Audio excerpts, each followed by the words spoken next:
where I think everybody should take it, because it will, if you're a self-aware person now, you will know yourself inside and out by the time you're done with it. You will know yourself inside out, sideways, upside down, every nook and cranny. And one of the things I see in the metaphysical world is people Googling their birth charts, pulling tarot cards like 4 times a day, every day, and not feeling different in life. And it's because those tools become a tool for escapism and not a tool for growth.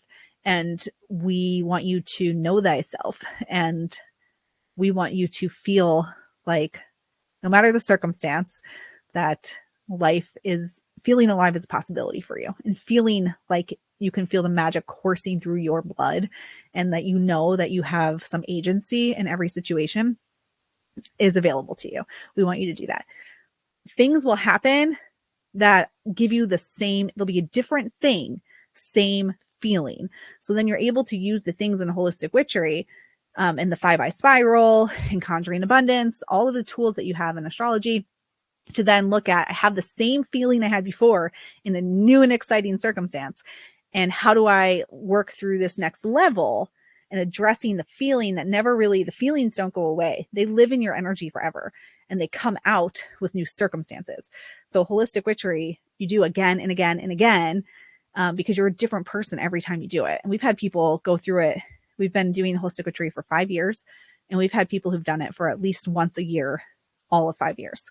So definitely check it out. If it's been on your interest list, let us know if you want information. We'll get it to you.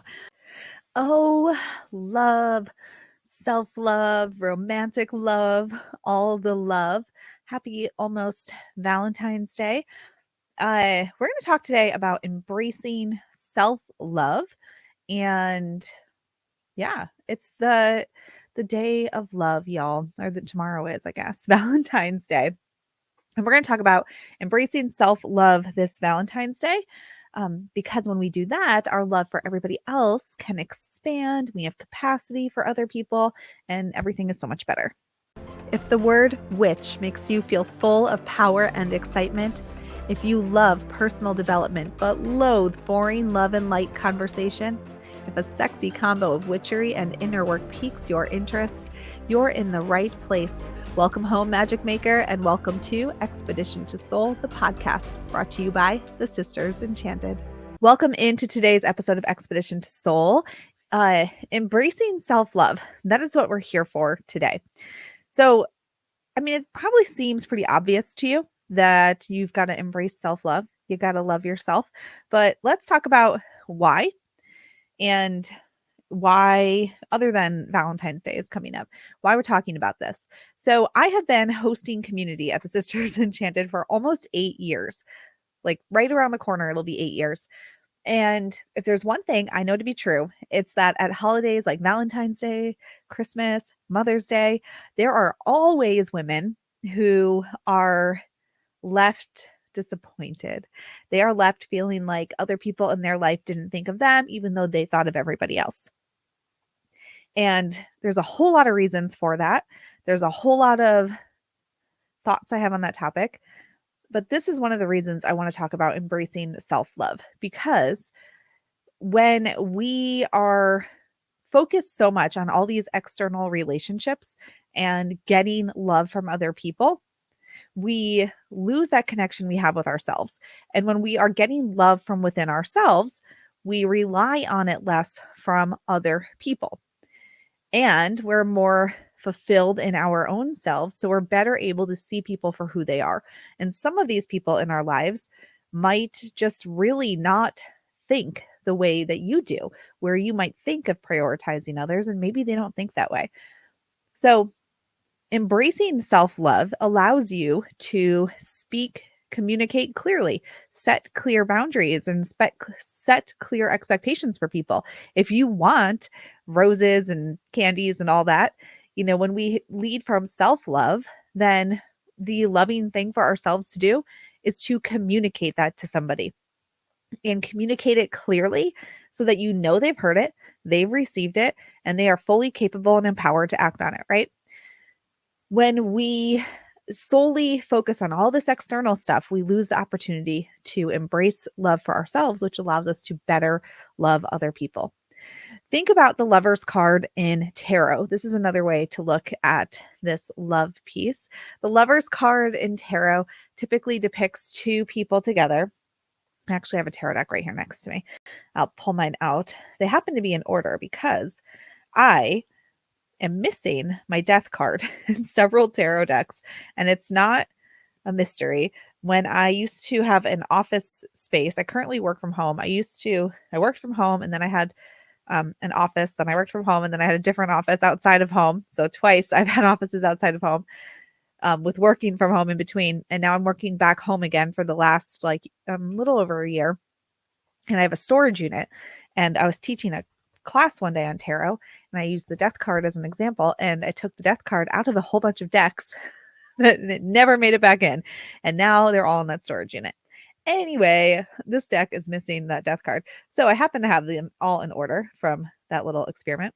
So our Lover's card, it's typically two people entwined together. The one that I'm looking at features some kind of bird. I don't know what they are, like tall standing birds. And they're like the Lover's card, sometimes they're holding hands. Sometimes people are depicted like as lovers. But the Lover's card is more about just love. It's really about the choice that we make to love people, to love ourselves. It's the decisions that we're making. It's not really about like romantic love necessarily. It's about the decision we're making to be in relationship with something. The decision you're making to be in relationship with something. And at this Valentine's Day, I'm inviting you to make the decision to be in relationship with yourself, to embrace self-love so that you can better love other people. Now, the Lover's card comes after the Hierophant. So that tells us in the Fool's Journey with the Hierophant that we have met society, right? We have entered the world. We've been influenced by the world around us. And that influence is what's driving us to make these connections and these relationships. How we've seen the world, what we've experienced in the world is also driving us to be in relationship with ourselves in a certain way. What does it look like to love yourself as you are unconditionally, right? After the Lovers is the Chariot. And this is also a decision card. The Lovers is a decision card, so is the Chariot. But you think about it, after you make your decision at the Lovers, which is influenced by whatever you've seen in your life to date. So society has influenced you to decide how you will love, who you will love, and why, what that loving experience will be.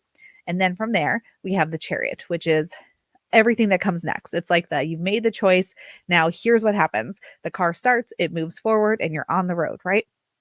So whenever we can go back to that Lover's card and reconsider how we're choosing to love, who we're choosing to love, we can start the engine on a new chariot and we can go down another road.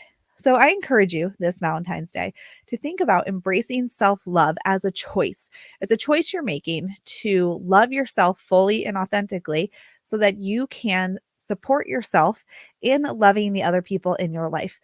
When you love yourself, it is easier to love other people. When you do not love yourself and you don't love the choices you've made and you feel like you're a failure, it is very hard to love other people because you will continuously see in them all of the things that you don't like about yourself. They will be a mirror to you over and over and over again. But when you like yourself, you can be a mirror to the things that you like in others, right? Or they can be a mirror back, however that goes. I don't know. But when you like yourself, you are more willing and able to see the good bits in other people and not all of the bad stuff because it's really a reflection of your inner self.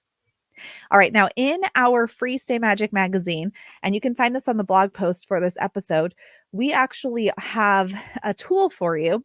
It is our 5I framework, and it's like a self-coaching tool. And we have one specifically for embracing self-love. So I'll be sure to link that up. Basically, it walks you through how do you want to feel? How are you going to feel that way?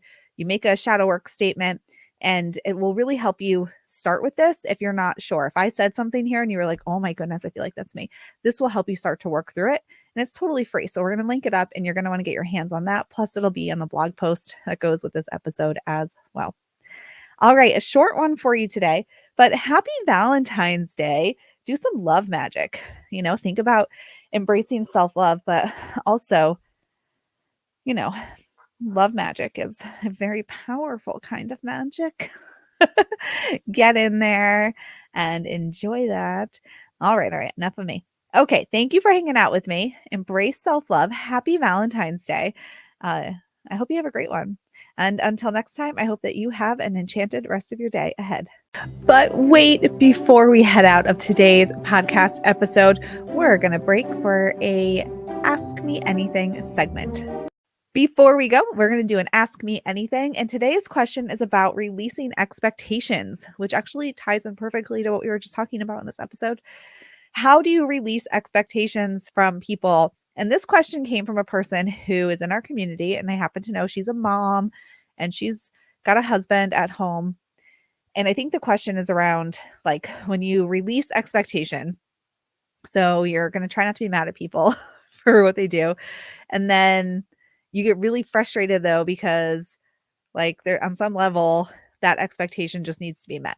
So an example could be if you think that the kitchen counters always have to be sparkling clean, and then you like release the grip you have on people to keep them sparkling clean, but then no one tidies them up. They just get really messy. And then everyone's suffering as a result because you let go of expectation. So here's the thing about expectation. Expectation, when we release expectation on others, we really want to think about our expectations around how people should be as people, right? So I'm going to use my real life as an example for this. I am a person who wakes up early. I'm like a rise and grind kind of person, which I know not everybody is, but I am. I wake up early. I've like worked and exercised, made breakfast for my kids, eaten myself, fed the cats. Like I've done all this stuff before the typical person, I would say, is even like out the door to go to work. But that's my personality, right? That doesn't make it the way it should be, and it doesn't make it right. That's just me. My husband, on the other hand, he likes to sleep late. He has no rise and grind about him whatsoever. He likes to be up at night, and he values like watching his favorite TV show at night and all these things, right? So we're very different in that way.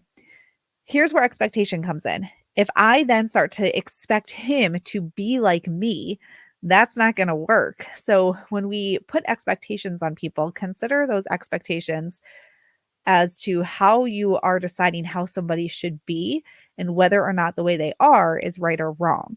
So I need to release the expectation on my husband that he get up and get at the day, because that's not his personality.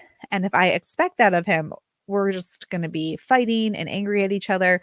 He's never going to meet my expectation. Now, this is different than things that need to be done to keep the community happy. So like, if I just never got rid of my garbage and it piled up in my front yard, eventually there'd be like a health person or the police station would be here. Be like, you're a public health hazard. Like you've got to take care of this, because there are certain things you just have to do to be in community. So when you think of your household or people that you work with, releasing expectations starts with how you want people to be, and then the things that need to be done to keep the community moving forward. Those are like community standards that have to be met, and also clearly stated how it benefits everybody.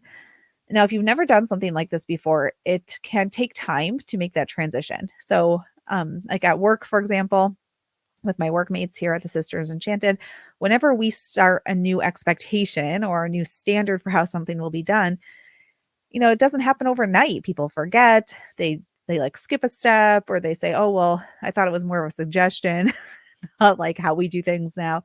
And it takes coming back to you again and again and again. The same is true with a family. If you decide that every Thursday, like the whole house gets vacuumed and the floors get mopped or whatever, and that will take time. And somebody, though, has to be the owner of that community standard. So if you want that to be done and nobody else wants it to be done, then you're probably going to be the owner of it. And then over time, setting the example, the idea is that other people might want to be the owner of other things, or you could suggest that to them. So if you have an expectation and of a person, if you have kids or you live with a partner and they never clean up after themselves, I would release the expectation that they will be a different person, because they will likely not be a different person. Like if they already aren't bothered by the mess, or if they're not bothered by like whatever it is that's bothering you, they're not just going to wake up one day and be bothered by it because it doesn't bother them. So then a communication has to happen and expect them to not be bothered by it. And then how can you communicate with them and say, this is how I'm impacted when it's like this. So what do we do to make this livable for all of us so that we all feel comfortable here? So there is a little bit of a difference between releasing expectation on just how things are, right? And releasing expectations on people and how you think they should be. My other part of this is how things are done. So we just had a conversation in our mastermind group. We have a chat in there, and we were talking about laundry. Of all things, laundry brought out the conversation in the people in the mastermind. And we were talking about, who does laundry how, right? And everybody did it different. Like for me, when I used to do laundry like 10 years ago before I had children, I would separate the laundry. I would do darks and I would do whites. And my husband, actually, we did separate laundry until we had kids. And I would, like pay a little more attention. Then we had children. And then I was working one business and opened a second one at the same time, and then was pregnant with baby number 2. And at that point, I was like, I don't care how this laundry is done as long as it's done. And so my husband took it over, and I hate how he does laundry. He throws it all in. He puts too much in. He doesn't use the soap I like, but like he does the laundry. So he's like, well, if I have to do it, I'm going to use the soap I like. I'm like, I guess that's fine. That's a trade-off, right? But some other people in the group were like, no, it has to be done this way. And you just have to understand that if you are going to say something has to be done a specific way and the results not that different in the end, then that's where I would ask you to release expectation on the how, right? Like releasing expectation on how it's done. Because the thing is if it's done in the end and it's done effectively, does it matter all of the steps? Now, some of you listening to this are like, yes, it does, because I cannot have my white pants in my black pants because they will be gray. Fair enough, right? Fair enough. But if you don't have a way to make that easy for the person doing it and they don't care, you might just have to do that yourself. And you can like look at this, zoom out at a more something that's so at like home situations always hit a little harder, right? Because it's our family. So think about a workplace. Here at Sisters Enchanted, we do all kinds of things for work, obviously. And some things require very specific steps because they're technology oriented. If you skip a step, it won't happen, it won't be done. And in that case, the expectation is you have to be able to follow the steps, and the steps are listed out. And we have hired somebody, though, to do the steps in that way. And that's the standard, and they know about that. If we're coming up with something new, like this podcast, the podcast has to be put up on a podcast place. It has to be edited for all the audio that gets put in. It has to go on YouTube. There needs to be a YouTube graphic. There needs to be a blog post. Then there has to be links, and there has to be text things. It has to go in our community. It's got to go in email, and all this stuff has to happen based on just what I'm doing right now. And so if I were to say, no, I want the graphics to look exactly like this, and the audio must be exactly like this, and whatever, then it could be pretty hard to find somebody to do that job. So what we do is we have guidelines. These are best practices. These are the fonts we use. These are the colors we use. These are the photos we use. Like, here's how we talk, how we don't talk, words we don't say, words we do say. That's all written out. But how somebody applies that, that's up to the person doing the job, as long as it's done effectively, right? And I got to release my grip on them doing it the way that I would have done it. Because if I'm going to hold on to it, then I'm just going to have to do it myself, right? And that's not helpful. All right, so releasing expectations. Release your expectation of how somebody will be, and not necessarily on what needs to be done. That would be like a family or community standard. And then if you want somebody else to do something, release expectation that they will do it the way you would do it. And give them agency to figure out the way, as long as that end result is there. And I'd be really clear on what the end result needs to be. All right. Hope that helps on releasing expectation. And I will see you in the next podcast episode. If you love the podcast, be sure to leave us a rating or a review. That helps us to get the word out about all we're doing here at the Sisters Enchanted. Thanks for being part of our community, and we'll see you in the next episode.